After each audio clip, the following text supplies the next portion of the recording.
جی بیٹا میری آواز آ رہی ہے آپ کو؟ جی السلام علیکم۔ سر آ رہی ہے۔ وعلیکم السلام۔ جی جی ٹھیک ہے، میں اسی لیے دوبارہ انٹر ہوا۔ اچھا مجھے بتائیں کہ آپ کے لاسٹ ٹائم ہم نے کون سا ٹاپک پڑھا تھا؟ خواجہ ناظم الدین میرا خیال مکمل کر لیا تھا۔ سر ملک غلام محمد شاہ اسٹارٹ کرنا، خواجہ ناظم الدین تو ہم نے پڑھ لیا تھا۔ جی ٹھیک۔ جی میں ایک منٹ ابھی اسکرین شیئر کرتا ہوں آپ کے ساتھ۔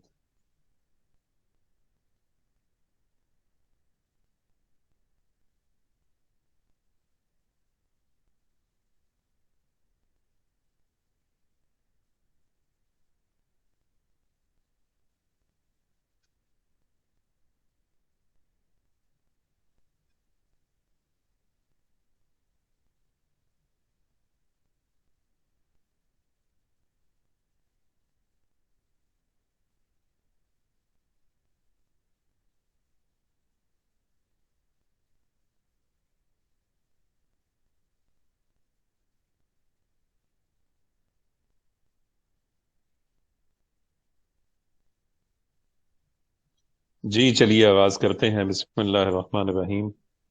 رب اشرح لی صدری ویسر لی امری واحلل عقدۃ من لسانی یفقہوا قولی۔ گورنر جنرل غلام محمد۔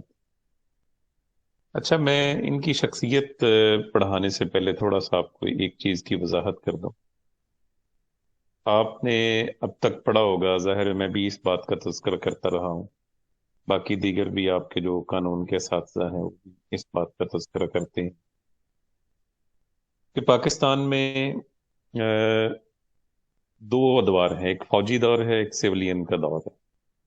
ہم ڈکٹیٹرشپ انہیں کہتے ہیں، مطلق العنان حکمران ہے، آمریت کا دور سے کہا جاتا ہے۔ یہ ساری باتیں بالکل ٹھیک ہیں ایسے ہی، لیکن بیٹے اگر تاریخ کو ہم ٹھیک طریقے سے پڑھیں تو ہمیں پتہ چلتا ہے کہ ہمارے کتنے سویلین حکمران بھی ایسے ہوئے ہیں کہ جن کا مزاج بھی ایک مطلق العنان حکمرانوں جیسا تھا، آمریت کا مزاج تھا، اور وہ بھی اپنی بات کو حرف آخر سمجھتے تھے۔ میں ایک تھوڑا سا مائنر سا فرق آپ کو پہلے سمجھا دوں، اس سے آپ کو بات سمجھ میں آسانی ہوگی۔ دیکھیں بیٹا، جسے ہم مطلق العنان کہتے ہیں، آمر کہتے ہیں، ڈکٹیٹر کہتے ہیں، ڈکٹیٹرشپ میں، مطلق العنانی میں، آمریت کے اندر اور جمہوریت میں بنیادی فرق کیا ہے؟ اس میں فرد واحد فیصلہ کرتا ہے، بلکہ سارے فیصلے ہی فرد واحد کرتا ہے، اور جبکہ جمہوریت میں یا ڈیموکریسی کے اندر کوئی بندہ اکیلا اپنے بل پہ فیصلہ نہیں کر سکتا۔ وزیر اعظم خود سے فیصلہ نہیں کرتا، وہ کابینہ کا پابند ہے، کیبنٹ کا پابند ہے، کہ جو بھی بات کرنی ہے اس نے سب سے پہلے کیبنٹ میں لے کے آنی ہے، اور اس میں لا کے اس نے ڈسکس کرنی ہے، اور کیبنٹ نے اگر اس کو منظور کر لیا ہے تو پھر اس کو لے کے وہ اسمبلی میں جائے گا، اور وہاں سے اس کی منظوری لے گا، پھر جا کے وہ امپلیمنٹ ہوگی۔ یعنی آپ اندازہ کر لیں کہ وزیر اعظم بھی ایک عوامی نمائندہ ہے، ایک پبلک ریپرزینٹیٹیو ہے، اس کے اوپر بھی کتنی کڑی شرائط ہیں کہ وہ اپنے طور پہ کوئی فیصلہ نہیں لے سکتا۔ اگر اس نے فیصلہ لینا ہے تو وہ اس کے لیے پہلے پبلک اوپینین بنائے گا، اور پھر اپنی کابینہ کو اعتماد میں لے گا، پھر اسمبلی کو اعتماد میں لے گا، تب جا کے کوئی فیصلہ لے سکتا ہے۔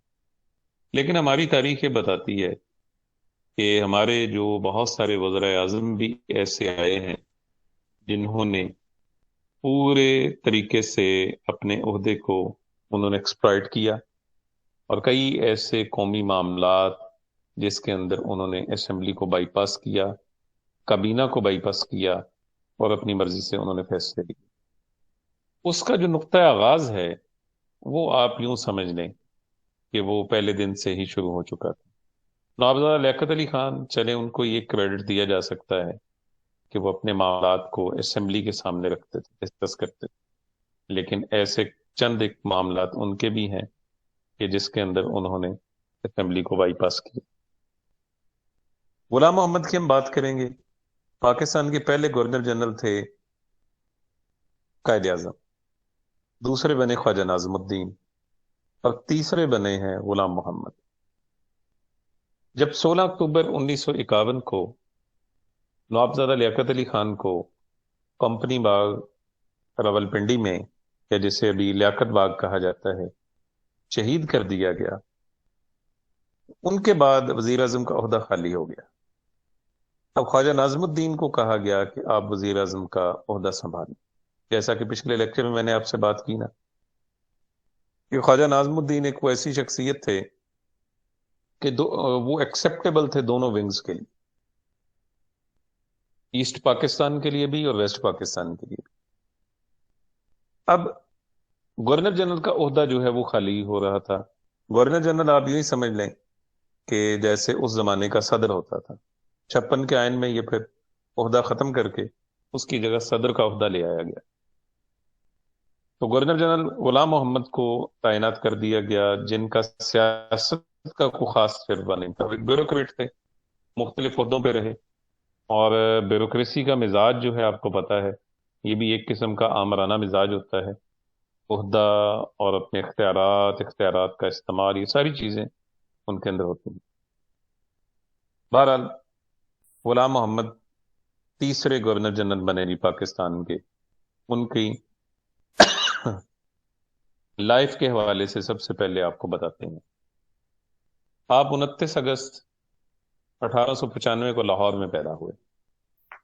اس کے بعد مسلم یونیورسٹی علی گڑھ سے ایم اے اور LLB کی ڈگریاں حاصل کی، اور انڈین آڈٹ اینڈ اکاؤنٹس کے اندر ملازمت اختیار کی۔ یہ بھی میں آپ کو بتا دوں کہ یہ اس وقت کی اعلیٰ ملازمت تصور کی جاتی تھی۔ جس طرح سے آپ میں سے بہت سارے بچے ہیں جن کو CSS کی معلومات ہوں گی، اس کے اندر جو ہے آگے گروپس دیے جاتے ہیں TSP افسران۔ کچھ DMG گروپ میں آ جاتے ہیں جو آگے SCDC بنتے ہیں، کچھ PSP میں آ جاتے ہیں پولیس سروس میں، جو آ کے ایڈیشنل SP سے آغاز کرتے ہیں IG تک جاتے ہیں، کچھ کسٹم میں، اور اسی طرح جو ہے کچھ دیگر اداروں میں جو وفاقی اسٹیبلشمنٹ ڈویژن ہے، انفارمیشن ہے، اس میں فارن سروسز ہیں، بہت سارے ادارے ہیں، انہیں ان جگہوں پہ تعینات کیا جاتا ہے۔ آپ یوں سمجھ لیں کہ اکاؤنٹس اینڈ آڈٹ کا محکمہ بھی بڑا تگڑا محکمہ تھا اپنے دور کا۔ 1932 تک حکومت بہاولپور کے مالی معاملات کی اصلاح کرنے میں اہم کردار ادا کیا آپ نے۔ اچھا، یہاں بھی آپ کو بتا دوں کہ بہاولپور ریاست تھی انگریز کے انڈر، وہ جو 635 برٹش کے انڈر ریاستیں تھیں، ان میں سے یہ بھی ایک ریاست تھی۔ ریاستوں کے معاملات میں آپ کو بتا دوں، آپ نے اسے پڑھا ہوا ہے، اور شاہی ریاستیں نے کہا جاتا تھا، رائل اسٹیٹس تھیں یہ۔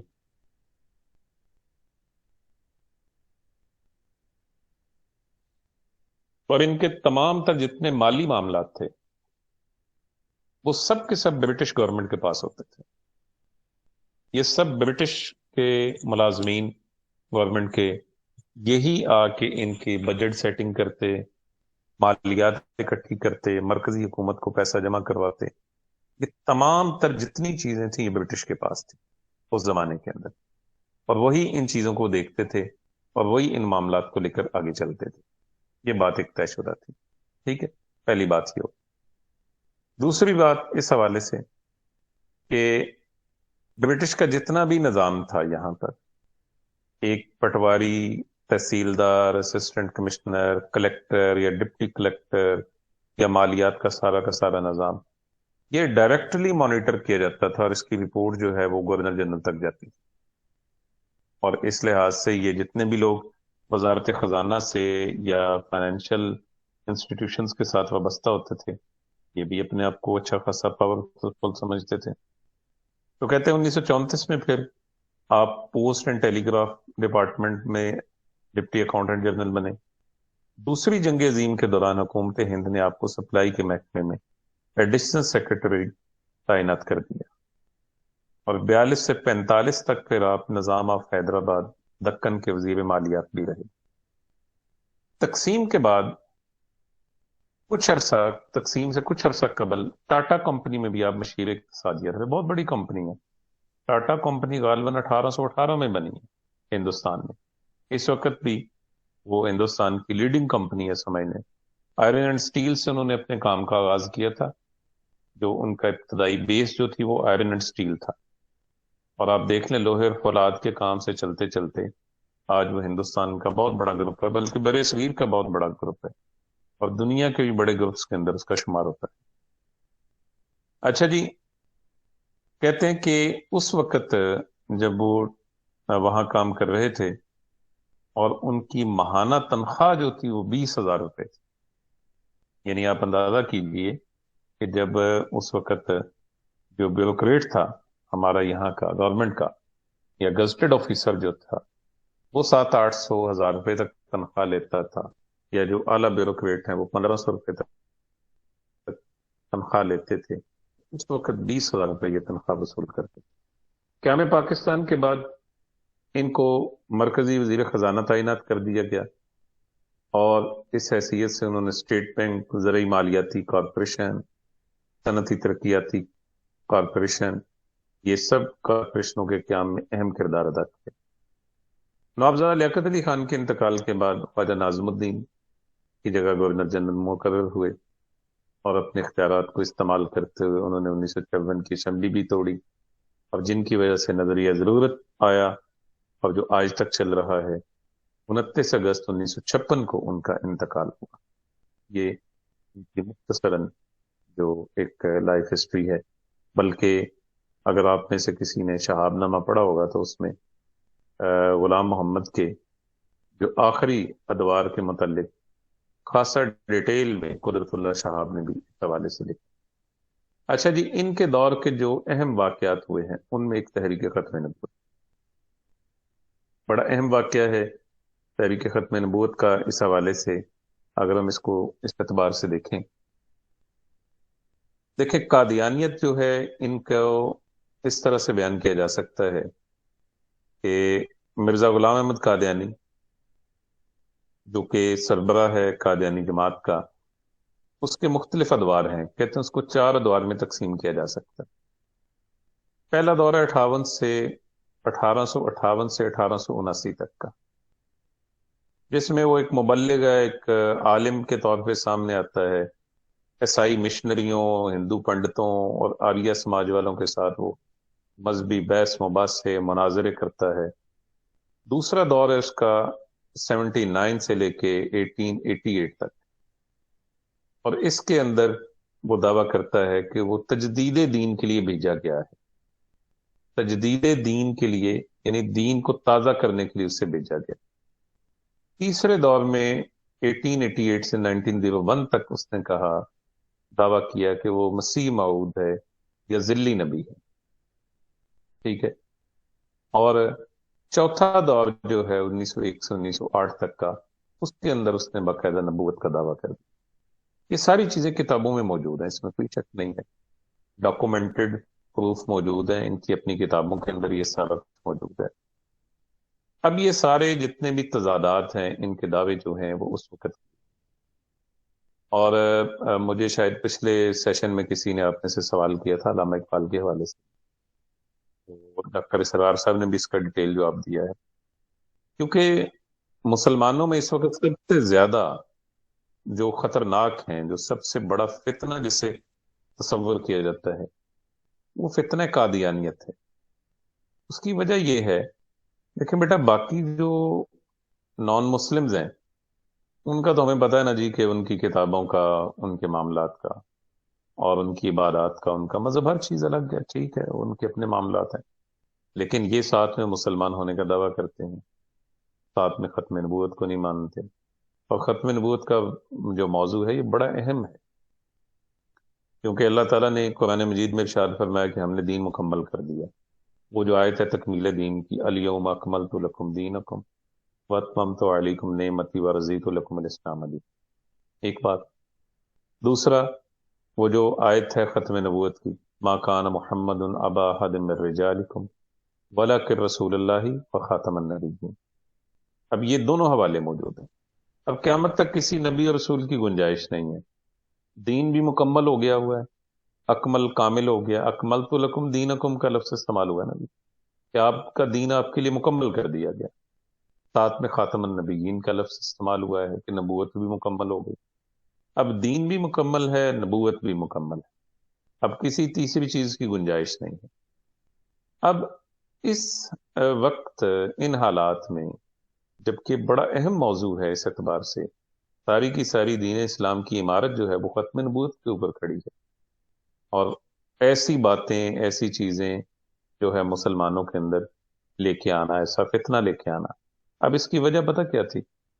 اس کی وجہ یہ تھی، میں اگر آپ کو اس کی تاریخ بتاؤں تو سب سے پہلے یہ جب ہائی لائٹ ہوا ہے، یہ 1930 میں ہوا، جب کشمیر کے اندر جو ہے قادیانیوں نے بڑا ادم مچایا، اور سید عطا اللہ شاہ صاحب بخاری رحمۃ اللہ علیہ یہاں، اور انہوں نے جا کے اس وقت پہلی دفعہ اس فتنے کو ہائی لائٹ کیا، اور پھر اس کے اوپر جو ہے آگے علماء نے کام کیا، کیونکہ اس انداز میں انہوں نے کام کیا کہ ان کے نام بھی دیکھیں مسلمانوں جیسے ہیں، قرآن کی حدیث کی بات کرتے ہیں، سب کچھ کرتے ہیں، اور پھر اگر ان کا حلف دیکھیں آج کے دور کے اعتبار سے، تو اس کے اندر یہ رسول اللہ صلی اللہ علیہ وسلم کو خاتم النبیین بھی کہتے ہیں، لیکن اس کے ساتھ ہی اگلی ہی عبارت میں یہ غلام احمد قادیانی کو مسیح موعود بھی مانتے ہیں، یعنی اس کے بھی ساتھ ہی ساتھ نبوت کے درجے پہ فائز کرتے ہیں۔ اور یہ تمام تر معاملات جو ہیں اس وقت اس انداز میں چلے، اور اس دور کے اندر کیا ہوا، غلام محمد کے دور میں باقاعدہ طور پہ تحریک ختم نبوت کا آغاز ہوا 18 مئی 1952 میں، اور کراچی میں منعقدہ جو احمدیوں کا ایک جلسہ تھا، اس کے اندر ظفر اللہ خان نے سرکاری انتظام کے تحت خطاب بھی کیا، اور ظفر اللہ خان جو تھا یہ وزیر خارجہ تھا، پاکستان کا پہلا وزیر خارجہ، اور اس نے بڑی مراد دین کو اسٹیبلش کرنے کے لیے اس نے مین کردار ادا کیا۔ یہ چناب نگر جس کا نام ہے، بھی تحصیل ہے یہ چنیوٹ کی، چنیوٹ ضلع بن چکا ہے، چناب نگر کا پرانا نام مربوہ ہے، وہاں پر ان کا سب سے بڑا مرکز بھی ہے۔ اور ظفر اللہ کا تعلق جو تھا سر ظفر اللہ خان کا، یہ آپ کے جو علاقہ ہے تحصیل ڈسکہ میں، پرانے ڈسکے میں اس کی اب بھی وہ رہائش کا بھی موجود ہے، وہاں سے اس کا تعلق تھا سر ظفر اللہ کا، میرا خیال غالباً شاہی فیملی سے اس کا تعلق تھا۔ اور ظفر اللہ خان جو تھا وہ ایک زبردست ان کا حمایتی بھی، اور خود بھی قادیانی تھا، اور اس نے بین الاقوامی سطح کے اوپر جو ہے قادیانیوں کی حمایت حاصل کرنے کے لیے اس وقت اقدامات کر دیے تھے، اور باہر کی حکومتوں نے بڑا اس وقت جو ہے ان کو پورا تحفظ بھی دیا ہر لحاظ سے، بہت ساری چیزیں ہیں۔ بہرحال 18 مئی 1952 کو کراچی میں جو احمدیوں کا جلسہ ہوا، اس کے اندر ظفر اللہ خان نے جو سرکاری سطح پہ جب شرکت کی، اس سے مسلمانوں کو بڑا اچھا لگا کہ پاکستان ایک اسلام کے نام پہ بننے والی ریاست، اور ریاست کا پہلا ہی وزیر خارجہ جو ہے قادیانی ہے۔ اب اسی دور کے اندر اور بھی بہت سارے معاملات ہوئے، انہوں نے اپنا جو ہے دیگر جو سرگرمیاں ہیں بھی سٹارٹ کر دیں، اور باہر ملکوں کے اندر بھی اپنے مراکز وغیرہ بنانے شروع کر دیں۔ تو تحفظ ختم نبوت مجلس جو ہے وہ معرض وجود میں آئی۔ انہوں نے 3 مطالبات رکھے جی سامنے۔ سب سے پہلا مطالبہ یہ تھا کہ قادیانی وزیر خارجہ جو ہے ظفر اللہ خان کو اس کے عہدے سے ہٹایا جائے، آئین میں مسلمان کی تعریف شامل کی جائے، اور ساتھ ہی ساتھ تیسری بات یہ کہ قادیانیوں کو غیر مسلم اقلیت قرار دیا، اور انہیں کلیدی عہدوں سے برطرف کیا جائے۔ لیکن آج بھی دیکھ لیں بڑے بڑے اعلیٰ عہدوں کے اوپر وہ فائز ہیں، اور اس انداز میں فائز ہیں کہ آپ انہیں پہچان بھی نہیں سکتے، بہت مشکل سے جا کے کسی کا پتہ چلتا ہے اس اعتبار سے۔ تو بہرحال یہ جو دوسرا کام ہے مسلمان کی تعریف کا، یہ تو 7 ستمبر 1974 کو آئین کے اندر امینڈمنٹ کر کے بھٹو صاحب نے کر دی، لیکن آج بھی قادیانی بڑے بڑے اعلیٰ عہدوں کے اوپر فائز ہیں، کیونکہ غالباً کہتے ہیں کہ ان کا جو خلیفہ تھا نا مرزا طاہر، اس نے ان کو خاص طور پہ یہ کہا تھا اس ملک میں اگر ڈومینیٹ کرنا چاہتے ہیں اعلیٰ عہدوں کی طرف آئیں، اور جب آپ لوگ اعلیٰ عہدوں کی طرف آئیں گے، آگے بڑھیں گے، تو پھر آپ کو کوئی نہیں ہٹا سکے گا، کوئی آپ کو نقصان نہیں پہنچا سکے گا. اور ان کی باقاعدہ قادیانی جماعت جو ہے اپنے جو ذہین ان کے بچے ہوتے ہیں ان کو وظائف بھی دیتے ہیں. بلکہ قادیانی جماعت کا یہ منشور ہے کہ جو لوگ اس کے اندر مخیر ہوتے ہیں وہ اپنی آمدن کا 16واں حصہ قادیانی جماعت کے لیے دیتے ہیں. بیرون ممالک آپ کو پتا ہے یورپ اور جتنے مغربی ممالک ہیں یہ اسلام کی اپوزیشن ہے. آپ دیکھ لیں کہ دنیا بھر میں مسلمانوں پہ ظلم و ستم کریں گے، سب کچھ کریں گے، لیکن قادیانیوں کو مراکز بنانے کے لیے مراد دیں. ان کو پتا ہے کہ یہ لوگ اسلام سے ان کا کوئی تعلق نہیں اور ان کو ووٹ کرنے میں ان کا فائدہ ہے. اور اسی وجہ سے آپ دیکھ لیں انٹرنیشنلی میڈیا میں بھی اور ان قادیانیوں کے نمائندوں کو بھی غیر معمولی پروٹوکول دیتے ہیں. اور یہ غیر معمولی پروٹوکول اس لیے دیا جاتا ہے تاکہ ان کی اہمیت کو اجاگر کیا جا سکے، ان کو آگے لے کے آیا جائے. اور جب ان کو آگے لے کے آئیں گے تو پھر اس سے کیا ہوگا کہ بہت سارے معاملات جو ہیں ان کے اندر ان کی مدد کر سکیں اور ان کو اپنے لیے استعمال بھی کر سکیں. یعنی بہرحال وہ ایک الگ بات ہے. لیکن ختم نبوت کا معاملہ ایک بڑا امپورٹنٹ میٹر ہے اور اس کے اوپر کوئی کسی کی دوسری رائے نہیں ہے. اس کے حوالے سے بڑی قربانیاں پہلے دن سے دی جا چکی. آپ دیکھیں نا سب سے پہلے ختم نبوت کا معاملہ مسیلمہ کذاب سے چلا.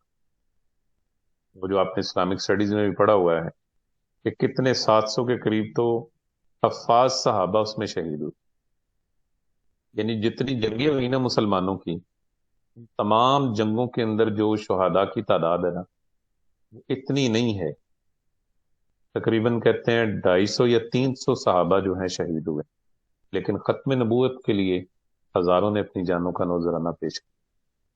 اچھا 1953 کا جو معاملہ ہے جو ختم نبوت کا حوالے سے جو لاہور کے مال روڈ کے اوپر واقعہ پیش آیا اور اس وقت غلام محمد جو تھے یہ اس وقت گورنر جنرل تھے پاکستان کے، اور اسی طرح ان کے خلاف بڑے بڑے کنونشن بھی ہوئے. مجلس احرار جس کو سید عطا اللہ شاہ صاحب بخاری رحمۃ اللہ علیہ جس کو لیڈ کرتے تھے وہ اس وقت سامنے آئی، تحفظ مجلس ختم نبوت بنی. یہ تمام جماعتیں جو ہیں اس دور کے اندر اور مجلس تحفظ ختم نبوت کے اندر تمام دینی جتنی بھی جماعتیں ہیں مسالک ہیں وہ سب کے سب لوگ اس کے اندر شامل ہیں. آپ اندازہ کیجئے جی کہ اس معاملے کے اندر اس وقت 1953 کے اندر کہتے ہیں یہ جو ہم نے تاریخ میں پڑھا ہے یا اساتذہ سے سنا ہے کہ جس حد تک جوش و خروش موجود تھا لوگوں کے اندر جو ہے وہ شاید اس کے بعد دیکھنے میں نہیں آیا. اور لاہور کے اندر جو مال روڈ کے اوپر جو مارشاء اللہ لگا کے ختم نبوت کے حوالے سے جو لوگ اکٹھے ہوئے تھے گولی چلائی گئی اور انہیں شہید کیا گیا اور انہی لوگوں کی یاد کے اندر یہ مسجد شہداء بنی ہوئی ہے. بلکہ آپ مسجد شہداء دیکھیں نا کہ مال روڈ پہ ساتھ میں اس کے کتبہ بھی لگا ہوا ہے، اس کے اندر اس کی تاریخ بھی ساتھ میں لکھی ہے کہ یہ مسجد شہداء جو ہے ان شہیدوں کی یاد کو تازہ کرنے کے لیے بنائی. تو مجلس تحفظ ختم نبوت کے اعتبار سے ہم جب اس کو دیکھتے ہیں تو ہمیں نظر آتا ہے کہ اس کے اندر بڑے بڑے سرکردہ رہنما تھے. مولانا مودودی رحمۃ اللہ علیہ، مولانا احتشام الحق تھانوی، علامہ سید احمد سعید کاظمی اور مولانا ابو الحامد بدایونی، خواجہ قمر الدین سیالوی، عطا اللہ شاہ بخاری، مولانا داؤد غزنوی، خواجہ غلام نظام الدین تونسوی، صوفی ایاز خان نیازی، مولانا محمود احمد رضوی، مولانا عارف اللہ شاہ قادری، علامہ عبد الغفور ہزاروی، مفتی محمد حسین نعیمی. یہ سب بڑے بڑے نام ہیں جی پاکستان میں. مولانا محمد غلام محمد ترنم، ابو الحسنات سید محمد احمد قادری، عبد الستار خان نیازی، سید خلیل احمد قادری، میاں جمیل احمد شرف پوری، شیخ حسام الدین، ماسٹر تاج الدین، مفتی اعجاز ولی، مولانا منظور احمد ہاشمی، مولانا محمد ابراہیم علی چشتی، غلام قادر اشرفی، پیر سید محی الدین گولڑوی، ان سمیت پیر محمد فضل شاہ جلال پوری. یہ سب بڑے بڑے نام. ان سب لوگوں نے ایک کنونشن کیا اور باقاعدہ تحفظ ختم نبوت کانفرنس منعقد ہوئی اور اس کے اندر پھر آگے جو ہے کہ لائحہ عمل جو ہے وہ طے کیا. یہ انشاءاللہ چلیں پھر کل کے لیکچر میں پڑھیں گے. طیار صاحب ان کی آپ اٹینڈنس لے لیں.